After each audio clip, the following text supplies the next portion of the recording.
नमस्कार साथियों, second grade और फर्स्ट ग्रेड तैयारी करने वाले साथियों के लिए एक टॉपिक अवकल समीकरण, जिसको हम पूरा ख़त्म करेंगे लास्ट तक। सबसे पहले हम पढ़ेंगे प्रथम कोटि और प्रथम घात के अवकल समीकरण।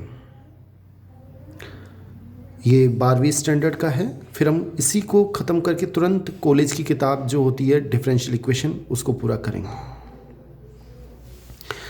अवकल समीकरण की कोटि और घात क्या होती है? अवकल समीकरण की कोटि और घात ज्ञात करने से पहले आप निम्न बातों का ध्यान रखें। अवकल समीकरण क्या होती है आपको यह भी बता दिया जाएगा, जिसमें स्वतंत्र चर हो y, परतंत्र चर हो y, स्वतंत्र चर हो x और dy/dx यानी परतंत्र चर का x के सापेक्ष अवकलज विद्यमान हो, तो वह अवकल समीकरण होती है। कोटि या घात निकालने से पहले आप निम्न बातों का ध्यान रखें कि अवकलन समीकरण में ऐसे रूप के पद ना हो। fy/dx या fx/dy अगर हो तो आप पहले उसको अवकलन करके हटा लें। जैसे ये क्वेश्चन है, ये है, अगर आपको ऐसा पद मिले तो आप x के सापेक्ष समाकलन है तो x के सापेक्ष अवकलन कर दें पूरी अवकल समीकरण का, और अगर y के सापेक्ष समाकलन है तो आप y के सापेक्ष अवकलन कर दें पूरी अवकल समीकरण का। dy/dx की घात कभी भी ऋणात्मक या भिन्न रूप में ना हो, अगर हो तो उसे हटानी है, और dy/dx की घात पूर्ण संख्या होनी चाहिए। आगे देखते हैं साथियों, अवकल समीकरण dy/dx में बहुपदीय होनी चाहिए। उदाहरण से सीख लेते हैं, सभी को आपको समझ में आ जाएगा। जैसे अब ये अवकल समीकरण है, ये बहुपदीय है dy/dx में, तो इसकी अगर कोटि की बात करें तो इसकी कोटि कितनी होगी? जो y का परतंत्र चर y का सबसे अधिक बार अवकलन कितनी बार हो रहा है इसमें? 2 बार, तो इसकी कोटि तो हो गई 2। अगर कोटि की बात पूछें तो इसकी कोटि कितनी है? 2। और घात पूछे तो इसकी घात कितनी है? जो सबसे ज़्यादा बार अवकलन हो रहा है उसी की घात अवकल समीकरण की घात कहलाती है, तो इसकी घात कितनी होगी? 1। लेकिन अगर इस अवकल समीकरण की या इसकी बात करें तो ये दोनों dy/dx में बहुपदीय नहीं हैं। क्यों नहीं हैं? आप इसको ऐसे समझें, x² + x + 1 = 0, ये x में बहुपदीय है। क्यों? इसमें एक ही फंक्शन आ रहे हैं एल्जेब्रिक। अब इसमें देखें तो इसमें साइन dy/dx है। अगर खाली साइन x आता तो कोई दिक्कत नहीं थी, लेकिन dy/dx किसी और फलन के साथ नहीं आना चाहिए। अब इसमें देखें इसी प्रकार e⁻dy/dx, ये समीकरण भी dy/dx में बहुपदीय नहीं है। ऐसे अगर मान लो जैसे log dy/dx मिले, dy/dx के साथ sin x, e में या log में कोई और फलन नहीं होना चाहिए, वो dy/dx में बहुपदीय नहीं होती। और ऐसी अवकल समीकरण की घात अपरिभाषित होती है। जैसे इसी क्वेश्चन की बात करें, इसकी कोटि पूछे तो इसकी कोटि 2 होगी। क्यों? क्योंकि y का सबसे अधिक बार अवकलन 2 बार हो रहा है, और घात पूछे तो इसकी कोई घात नहीं है। ऐसे इस अवकल समीकरण की कोटि 1 होगी, लेकिन घात अपरिभाषित नहीं है, परिभाषित नहीं है, अपरिभाषित है। नेक्स्ट और क्वेश्चन समझते हैं साथियों। अब जैसे ये क्वेश्चन है पहला एग्जाम्पल के रूप में, इसकी हमें से कोटि और घात पूछी है, तो इसकी कोटि और घात हम तुरंत नहीं बताएंगे। सबसे पहले ये देखिए, समाकलन y² dx है, तो पहले पूरी अवकल समीकरण का x के सापेक्ष अवकलन करना पड़ेगा। अभी मैंने आपको बताया था, समाकलन का चिन्ह हटाना पड़ेगा। ठीक है, तो समाकलन जब चिन्ह हटाएंगे तो पूरी समीकरण का x के सापेक्ष अवकलन करेंगे, तो इसका हो जाएगा d⁻³ y/dx³ प्लस इसका 2 बार अवकलन d2y/dx², इसका ये समाकलन का चिन्ह हट जाएगा और वाई स्क्वायर बचेगा। क्यों? अवकलन और समाकलन एक दूसरे के अपोजिट होते हैं। अब हम इस अवकलन समीकरण की कोटि बता सकते हैं। सबसे ज़्यादा y का 3 बार अवकलन हो रहा है तो इसकी कोटि हो गई 3, और घात कितनी होगी? इसी की घात जो कि 1 है वो इस अवकल समीकरण की घात होती है। तो इस अवकल समीकरण की कोटि 3 और घात 1 है। नेक्स्ट क्वेश्चन की बात करें, इस अवकल समीकरण की कोटि और घात क्या है? तो इसकी कोटि कितनी होगी? y का सबसे ज़्यादा बार अवकलन 2 बार हो रहा है, इसमें 1 बार हो रहा है, इसमें 2 बार हो रहा है, तो कोटि तो होगी इसकी 2, और घात कितनी होगी? इसी की घात 1 है तो 1 होगी। आप ऐसे ना सोचें कि ये घात 4 है तो इस अवकल समीकरण की घात 4 होगी, नहीं। अवकल समीकरण में आपको सबसे पहले ये देखना है परतंत्र चर y का सबसे अधिक कितनी बार अवकलन हो रहा है, वो तो उस अवकल समीकरण की कोटि, और उसी की घात जो सबसे ज़्यादा बार अवकलन हो रहा है वो अवकल समीकरण की घात कहलाती है। तो इस अवकल समीकरण की कोटि 2 घात 1 है। नेक्स्ट क्वेश्चन देखते हैं। अब इस क्वेश्चन में देखें बच्चों, इस अवकल समीकरण की कोटि और घात क्या होगी? तो हम तुरंत नहीं बता सकते। अभी आपको मैंने बताया dy/dx है, उसकी घात कभी ऋणात्मक या भिन्न में नहीं होनी चाहिए, और इसकी घात क्या है? 30। अगर तीसरे पद में देखें तो -1 है, ऊपर लेके जाएंगे तो उसको हटाओ। हटाने के लिए क्या किया मैंने? लघुत्तम लिया, इसको इससे गुणा कर दिया ऐसे, तो ये क्या आएगा? y dy/dx बराबर x dy/dx का होल स्क्वायर प्लस 4। ये अब dy/dx में जो घात है पूर्ण संख्या है, dy/dx की घात पूर्ण संख्या होनी चाहिए। ये घात 1 है या 2 है या 0 है।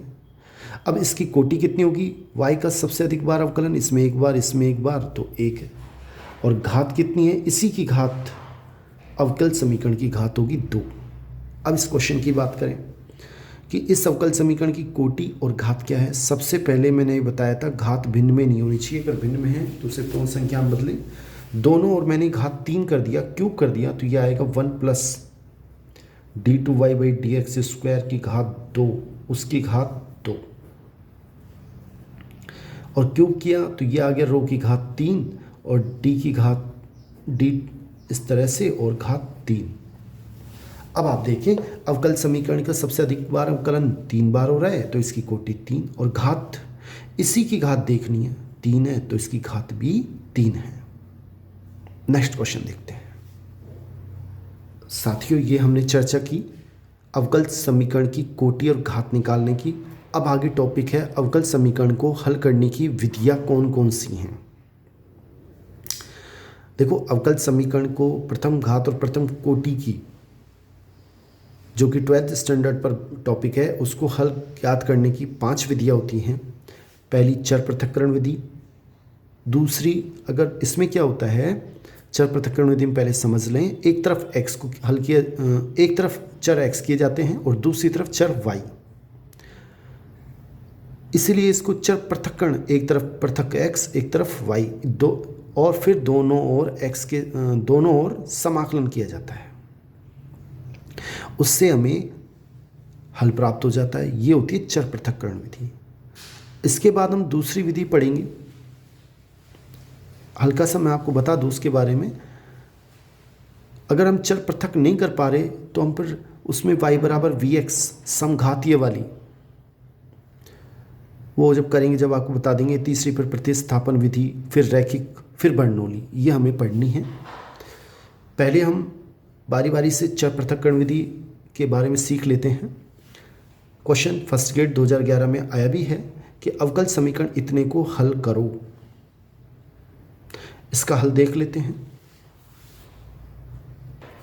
साथियों, इसको कैसे हल करेंगे, ये क्वेश्चन है, बड़ा आसान है। अभी आपको बताया कि आपको अवकल समीकरण का कोई भी क्वेश्चन हो और क्वेश्चन कहे प्रथम घात और प्रथम कोटि, प्रथम घात और प्रथम कोटि के सवाल होंगे तो वो 12वीं स्टैंडर्ड के हैं। सबसे पहले आपके दिमाग में आनी चाहिए चर पृथक्करण विधि कि चर पृथक, एक तरफ x करूँगा एक तरफ y। नहीं आए, नहीं हो पा रहे तो हम अगले स्टेप पे जाएंगे। अब देखते हैं चर पृथक हो रहे हैं या नहीं हो रहे।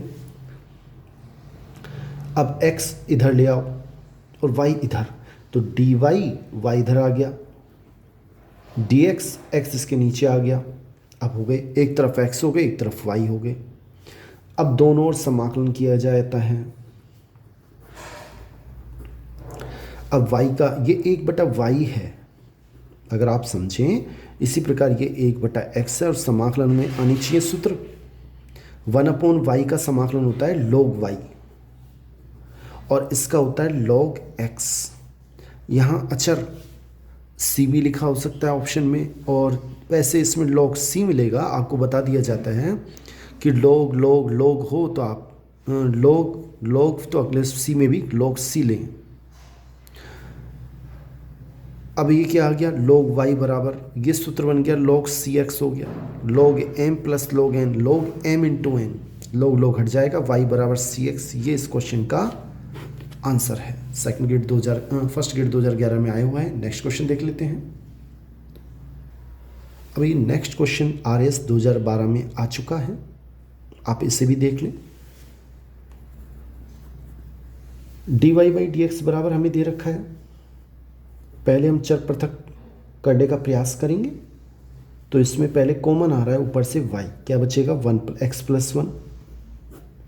ऐसे इसमें से x कॉमन आ रहा है, क्या बचेगा y प्लस 1। ठीक है, मैंने दोनों तरफ ऐसे गुणा कर लिया वज्र गुणा, तो ये इधर आ गए x y प्लस 1 और dy। ऐसे इधर की देखें तो इधर क्या आएगा y x प्लस 1 और dx। अब इसमें y प्लस 1 तो एज इट इज dy, और जो इधर y है उसको इसके नीचे लगा दो।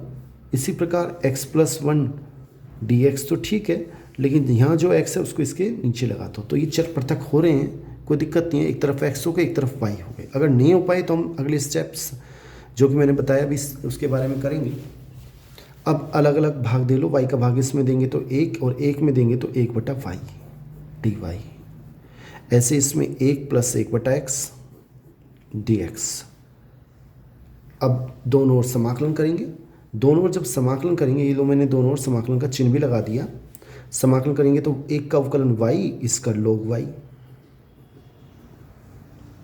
एक का x, इसका log x। मेरे ख्याल से समझ आ रहा होगा, प्लस मैंने log c लिख दिया।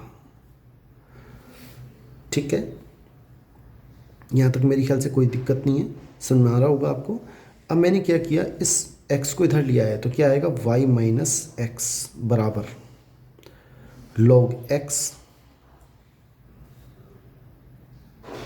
प्लस log c, और log y को इधर लिया आया minus log y।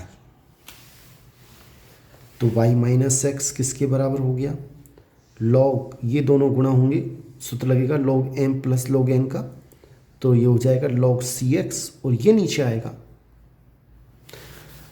log m minus n log m/n। तो इसका मतलब हमारा सेकंड आंसर बिल्कुल सही है, y माइनस एक्स बराबर log cx upon y। Next question देखते हैं साथियों। अब ये क्वेश्चन देखिए आप, ये RS 2012 में आ चुका है। dy/dx बराबर हमें दे रखा है e⁻x प्लस y। पहले आप चर पृथक करने का प्रयास करें, नहीं हो तो अगले स्टेप देखेंगे। इसमें क्या करना पड़ेगा, dy/dx, इसको मैंने इधर लिख दिया e⁻x इंटू e⁻y और dx। इस dx को मैं इधर ले गया। आधार समान हो तो घाती जुड़ जाती है, वो नियम मैंने काम में ले लिया। e⁻y को मैं इधर ले आया, 1/e⁻y dy बराबर e⁻x dx। तो इसमें क्या आ गया, इसको इधर लिख दें, e⁻x dx बराबर, ये ऊपर जाएगा तो e⁻−y dy। अब दोनों ओर हम समाकलन कर दें, क्योंकि अब ये एक तरफ x एक तरफ y हो चुके हैं। कर दिया दोनों ओर समाकलन, e⁻x का e⁻x, e⁻−y का e⁻−y, और जो y के साथ माइनस है वो आगे आ जाता है। आपको पता होना चाहिए कि जो y के साथ गुणांक होगा उसका भाग दिया जाता है, -1 का भाग देंगे तो माइनस यहाँ आ जाएगा। अब हमसे क्या कह रहा है, हमसे कह रहा है यदि x बराबर 1 के लिए y बराबर 1 है,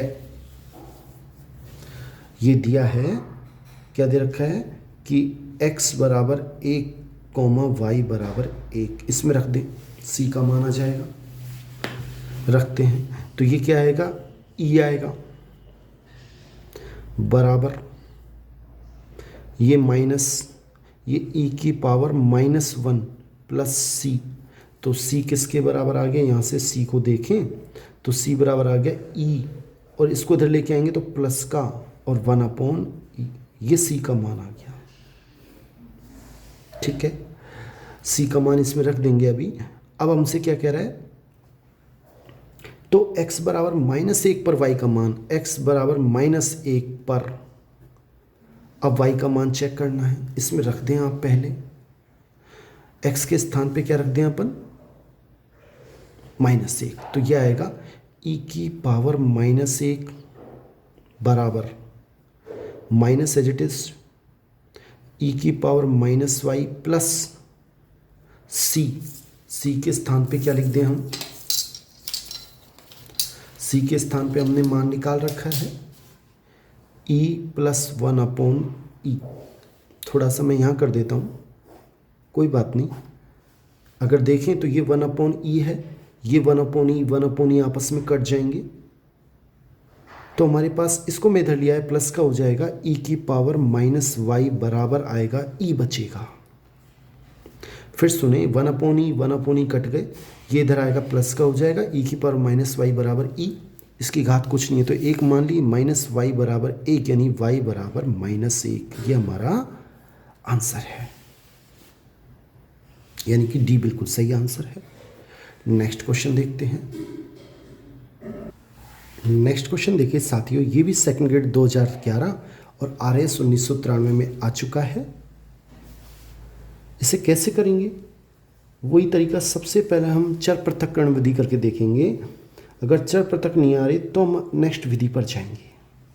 इसको इधर लेके गए, ये प्लस का हो गया e की power x minus y plus x square e की पावर -y, तोड़ दिया, e की पावर x e की पावर -y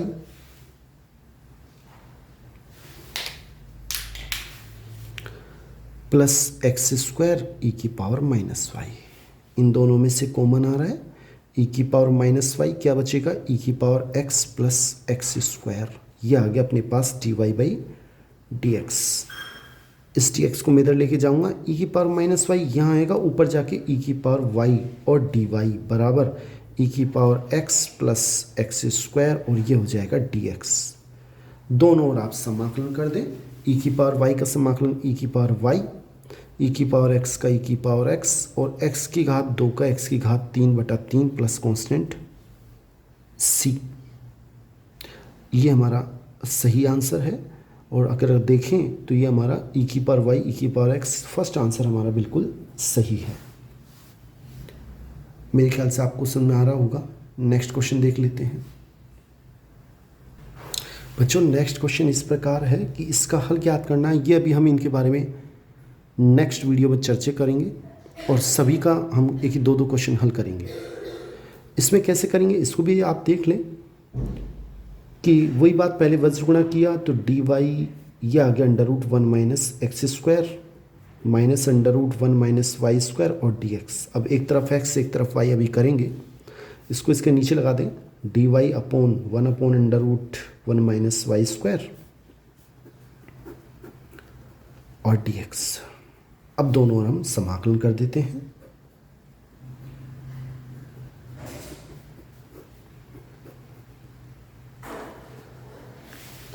इसका समाकलन होगा साइन इनवर्स y और इसका समाकलन होगा माइनस साइन इनवर्स x। मेरी तरफ से मैंने जोड़ दिया प्लस कांस्टेंट c, इसको इधर लेके आएंगे तो ये आएगा sine inverse x plus sine inverse y equal to c। ये हमारा आंसर है। मेरे ख्याल से आपको चर पृथक्करण विधि बिल्कुल समझ में आ गई होगी।